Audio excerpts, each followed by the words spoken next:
আসসালামু আলাইকুম। কোয়েল পাখির লিটার অর্থাৎ তুষ আনতে গিয়ে এত ঝামেলাতে পড়বো সেটা ভাবতেও পারিনি। তারপরেও যে কাজটা হয়েছে সেটাই আজকে আপনাদের সাথে শেয়ার করব। মূলত আমাদের কোয়েল পাখির বাচ্চার বয়স আজ 10 দিন হলো। 10 দিন যাবৎ কিন্তু কোয়েল পাখির বাচ্চাগুলোকে আমি তুষ দেইনি।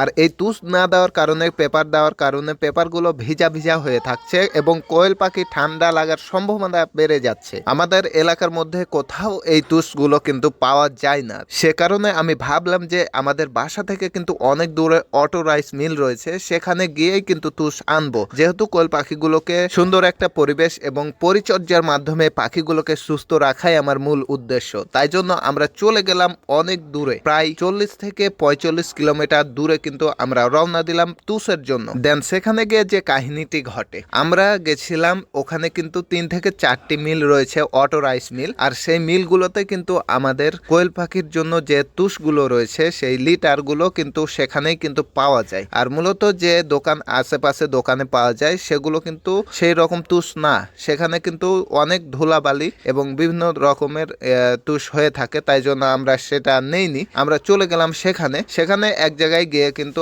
আমরা দেখলাম একটা মিল। আমরা সেখানে গিয়ে তাদের এক স্টাফকে বললাম যে আমাদের তুষ লাগবে। তারা উত্তর বলল যে এখানে তুষ পাওয়া যায় না, এই মিলটা বন্ধ রয়েছে। তাই জন্য আমরা রওনা দিলাম আরেকটি মিলের উদ্দেশ্যে। সেখান থেকে কিন্তু আরেকটু দূরে কিন্তু আরে 2টি মিল রয়েছে এক জায়গায়, তাই জন্য সেখানে গিয়ে কিন্তু আমরা তুষ নিয়ে যাব এই বলে আমরা রওনা দিলাম। যেহেতু আমরা অনেক দূর কিন্তু জার্নি করে এসেছি, তাই জন্য আমরা ভাবছিলাম যে সেখানে গিয়েও কিন্তু আমরা তুষটা নিয়ে যাব, তাই আমরা চলে গেলাম সেই উদ্দেশ্যে। তো সেখানে গিয়ে দেখছি যে সেখানে কিন্তু মিলগুলো খোলা রয়েছে এবং চালু রয়েছে, সেখানে অলরেডি চালু রয়েছে এবং সেখানে সব রকমের ধানের যে কার্যক্রম সব রকমের সবকিছুই চলছে। তো আমরা সেখানকার স্টেপকে বললাম যে আমাদের তুষ লাগবে। তারা বলল কি যে ম্যানেজার আসবে, এরপরেই তাদের সাথে কথা বলার মাধ্যমেই কিন্তু আমাকে তুষ নিতে হবে। তাই জন্য আমরা অনেকক্ষণ অপেক্ষা করলাম। এর ফাঁকে ফাঁকে যে সকল কার্যক্রম রয়েছে সেগুলো আমরা দেখার একটু চেষ্টা করলাম। তো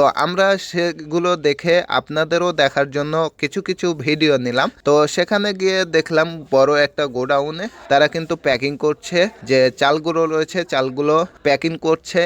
একেবারে 50 কেজি একটা ছালাতে ভরে কিন্তু প্যাকিং চলছে। তো সেখান থেকে আমরা দেখলাম যে এক জায়গায় কিন্তু তুষগুলো পুরানো হচ্ছে। তাই জন্য আমরা অনেকক্ষণ বসে থাকার পরবর্তী সময়ে ম্যানেজারের সাথে কথা বলার পরে যে ঘটনাটি ঘটলো, তারা আমাদের যেটা বললো, তারা বলল যে এখানে প্রচুর পরিমাণে কিন্তু তুষ হয়, সেহেতু প্রচুর পরিমাণে তুষ হওয়ার কারণে অনেক পরিমাণে কিন্তু এখানে তুষ নিতে হবে, যেমন এক ট্রাক। সেখানে এই কথা বলে তারা বলল কি যে খুচরো এখানে বিক্রি হয় না। তাই জন্য আমরা কি করব, আমরা চলে আসলাম। আমরা অনেক রিকোয়েস্ট করেছিলাম, তাদেরকে অনেক রিকোয়েস্ট করেছিলাম। তারা বলল যে না ভাইয়া, এখানে তুষ দেওয়া হয় কিন্তু বেশি পরিমাণে, যারা বেশি পরিমাণে পাইকারি নেই তাদেরকে কিন্তু দেওয়া হয়, আর যারা খুচরা নেই খুচরা কিন্তু এখানে দেওয়া হয় না। তাই আমরা শেষ পর্যন্ত তাকে রিকোয়েস্ট করার পরেও কিন্তু সে বলল এখানে হবে না। তাই জন্য আমরা চলে গেলাম আমাদের বাড়ির উদ্দেশ্যে। পরবর্তী সময়ে আমাদের এলাকার একটা ভাইয়ের কোয়েল পাখি ছিল,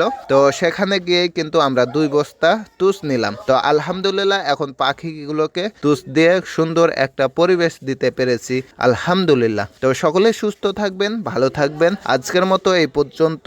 আসসালামু আলাইকুম ওয়া রাহমাতুল্লাহ।